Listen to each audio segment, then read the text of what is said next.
Abdullah Mason versus Sam Noakes coming up November 22nd. First fight on the card out of Abdullah Mason, Sam Noakes, Bam versus Puma, Haney versus Norman, and Benavidez versus Yard. This is going to be an exciting matchup to look forward to. Two young prospects challenging themselves to fight for their first world title, for the vacant title that Keyshawn Davis had to drop for missing weight. Let's get right into the breakdown. These first three clips I'm going to show you is Abdullah just showing off his ring generalship. Right here, he's going to frame Villaraga's jab and then go down to the body with the left hand, and he's going to do it again right here. And then right here, you see Villaraga try to jump in with the right hand, and Abdullah, instead of getting scared and jumping back and putting himself on the ropes, instead he stands his ground and he hits him with a check hook that forces Villaraga to reset, while Abdullah Mason doesn't have to reset at all. I wanted to point this out because especially in a high anticipated fight like both these fighters are going to be in, fighting for their both world title, you know the adrenaline will be pumping. You don't want to waste any energy, especially with Abdullah never going 12 rounds before. So he needs to make sure no wasted energy and just fight his fight. This is something that Abdullah needs to do against Noakes.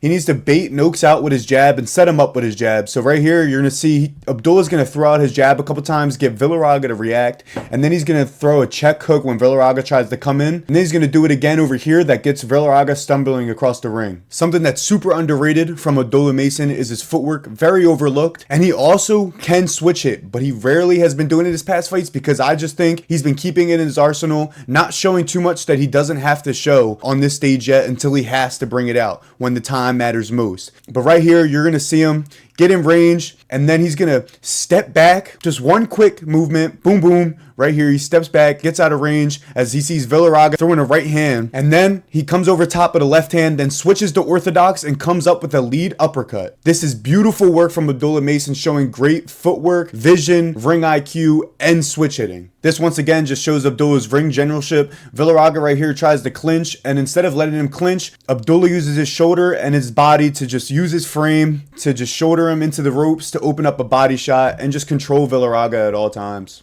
Abdullah is just always in control in his fights. He never lets his opponent control any of his movements, and he makes sure he controls all of his opponent's movements. So right here, Villaraga tries to clinch once again, and Abdullah ducks under the clinch and spins behind him to make sure he's in control of the clinch. He can't get hit. Villaraga can't hit him with nothing dirty, can't be dirty. So this is a good tactic. Just get behind and get his back and get away from any dangerous harm. And then Abdullah right here, this time he's going to slip under the clinch, but instead of just holding him, he's going to throw a left hand over the top that backs up Villaraga.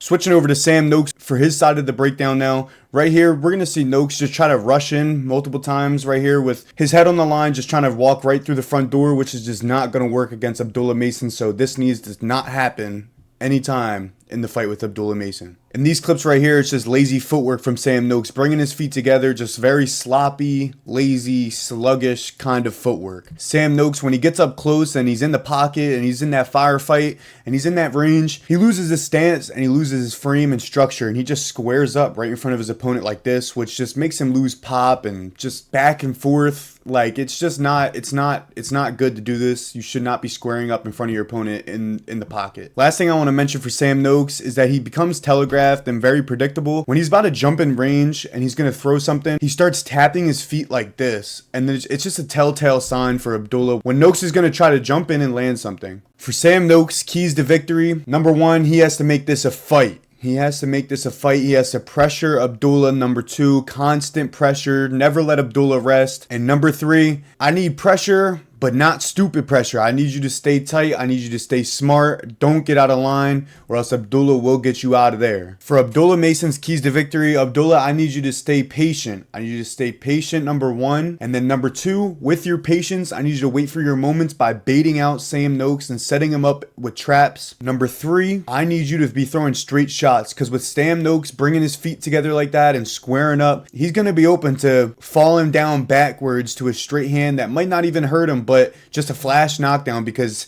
he was off balance or something, and that scores you on the points. So I need straight shots. And without further ado, for my pick of this fight, I'm going with 7th round knockout. Abdullah Mason, right hand.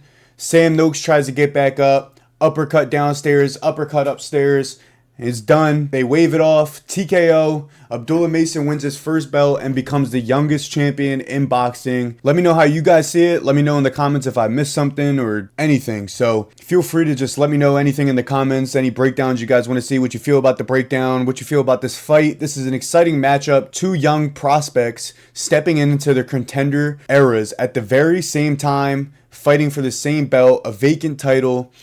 And if Abdullah wins this, he becomes the youngest champion in boxing today. This is going to mean a lot.